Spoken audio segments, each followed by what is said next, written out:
And welcome back. I'm going to create another character from the game Dungeon Explorer using D&D Beyond with the D&D 5e rules. And the character I'm making in this one is Sepi, a thief who steals from enemies. So this is Sepi. But another thing that I don't think I said is actually, my boyfriend and I each created our own version of these characters, and I'm sort of combining what we ended up choosing. So the parts that make sense about this may have come from him. And I don't care if it's public. For this one, I'm choosing a Lightfoot halfling for the dexterity, and a rogue. Alright, we need 4 skills. So I want the 3 dexterity skills: acrobatics, sleight of hand, and deception, and stealth. And the Lightfoot halfling gets an extra point in charisma, so I think deception makes more sense for a thief.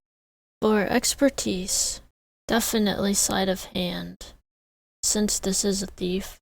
I have chosen Thieves' Tools as the other one, and I know my boyfriend chose Thieves' Tools as the other one, but I never ended up sticking with it when I did it, because I would like to have expertise in a skill rather than a tool. So I chose Stealth. Still doing point buy. Dexterity, I'm using the highest, and I'm going to do Charisma second, do Intelligence, and Wisdom. No. Do Intelligence, Wisdom, and Constitution. So that gives us 17 for Dexterity, 16 for Charisma, both +3. 12 for Intelligence, which is +1. 11 for Wisdom, 10 for Constitution, both +0, and then Strength being 8 and -1. Alright, Sepi, I'm choosing Criminal Spy. You are an experienced criminal with a history of breaking the law. You have spent a lot of time among other criminals and still have contacts within the criminal underworld. You're far closer than most people to the world of murder, theft, and violence that pervades the underbelly of civilization, and you have survived up to this point by flouting the rules and regulations of society. So I chose Intimidation and Persuasion for the Charisma. I'll choose a dice set for proficiency, since we already have a card game. I'm choosing a forgery kit. Halfling Lane, Lawful Good, but I want to go chaotic. I'll go chaotic good. I can't choose honor or charity because this is a person who steals from our enemies, which could be anybody. Chaotic good creatures act as their conscience directs, with little regard for what others expect. Copper dragons, many elves, and unicorns are chaotic good. 4. A poor lifestyle means going without the comforts available in a stable community. Simple food and lodgings, threadbare clothing, and unpredictable conditions result in a sufficient, though probably unpleasant, experience. Your accommodations might be a room in a flophouse or in the common room above a tavern. You benefit from some legal protections, but you still have to contend with violence, crime, and disease.